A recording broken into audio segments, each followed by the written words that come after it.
Hello, this video is going to explain in detail a model of strategic sports marketing by providing examples in the sport industry where this applies.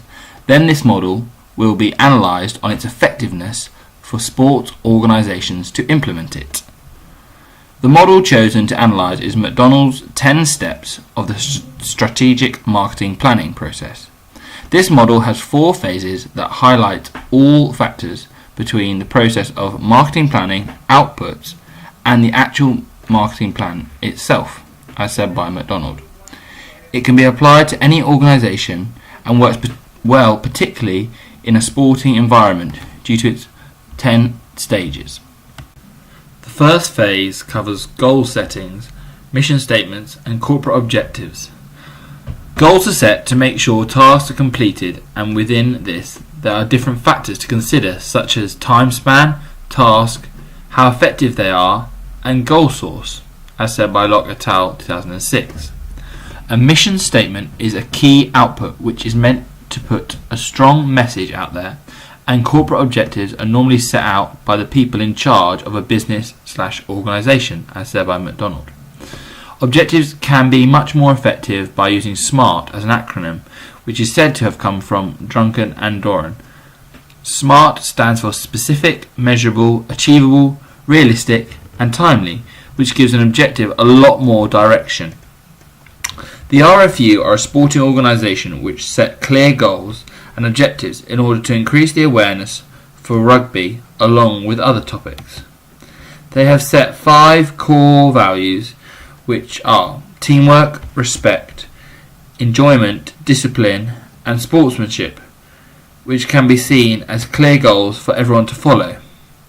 They also state objectives in their strategic plan, which runs from 2017 to 2021, which are protect, engage, grow, and win, which clearly fit into the marketing model under this first phase.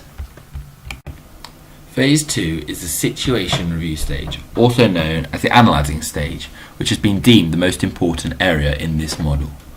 Analysing and reviewing is important to make sure businesses or organisations are keeping up to date with current market trends and conditions, as said by Vittiz 2017. The first aspect of this phase is marketing audit, which Cotto and Keller 2007 have described as an examination of a company's marketing environment, objectives, strategies and activities with a view of determining problem areas and opportunities to improve and be created in the marketing performance.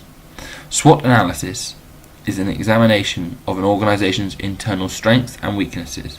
It's an opportunity for growth and improvement and the threats that are presented to them, as said by Harrison 2010. This is particularly useful in a sporting environment to look at threats from other organisations that may be there. The final aspect is assumptions, which, as said by McDonald himself, should be a key and few in numbers. If the plan can be implemented irrespective of the assumptions, then the assumptions is unnecessary. This phase is very evident in a study into Wolverhampton Wanderers' marketing strategy that was presented by Gabidon 2017. The marketing audit is described as part of the SWOT analysis to great effect as it looks into the 4 core areas.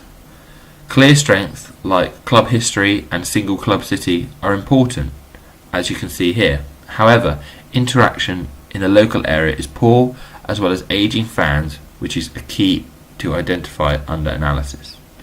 Part of the SWOT analysis is looking at the opportunities in which an organisation can grow, such as Premier League promotion, great income and global exposure, Chinese connections for new sponsors, and the venue currently being underutilised.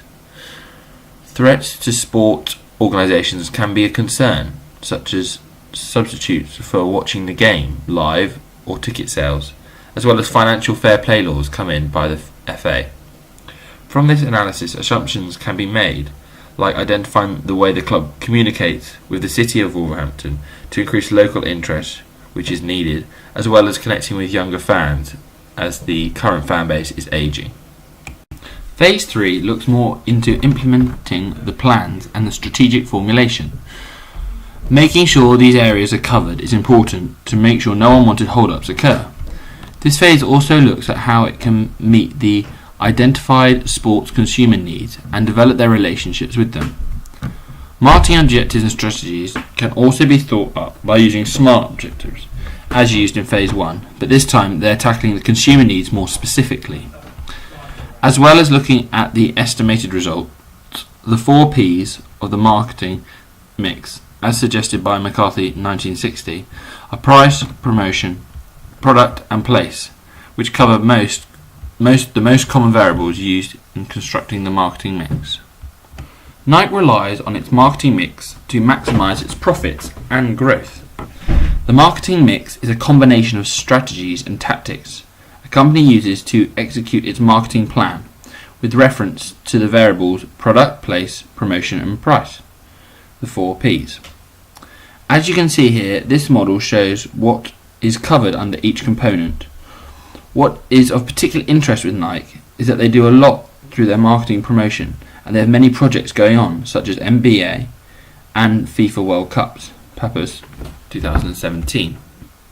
The final phase of McDonald's model is allocated to resource and monitoring.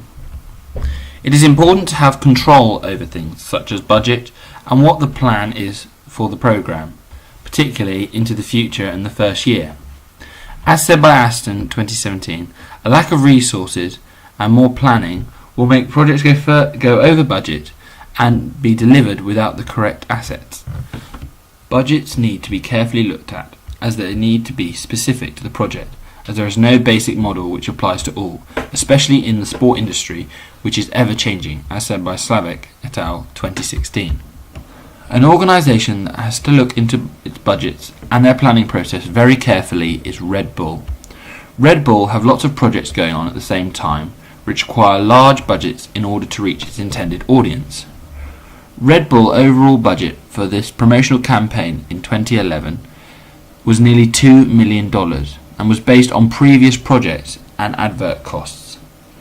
This therefore shows how the budget has been considered and calculated carefully from a recent project to promote their energy drink in 5 cities. As seen here, Red Bull have split their budget into 4 fiscal quarters. This helps with sorting out the first year's implementing programme to make sure the budget does not go over on any specific elements, such as mentioned here, printing costs and promotional. Overall, this model works well in a sporting environment due to its detailed strategy on what needs to be done throughout the process. The SWOT analysis is key to the organisation, as well as the first phase, which sets out clear goals so that the process doesn't get sidetracked. However, there are other models of strategic sport marketing which can be implemented or even improve McDonald's model. As seen here, Blakey's model looks at it from a slightly different angle, but looking into the analysis first is deemed to be the most important. Market research is very important, and it is good that this is done in the first instance, as considered in this model. This could be added into McDonald's Phase 2, but ideally this should be carried out in the first phase as shown here, before setting clear goals. This model shown here is from Shank and Lieberger 2015. This model shows a lot more interest on the external and external areas of an organisation.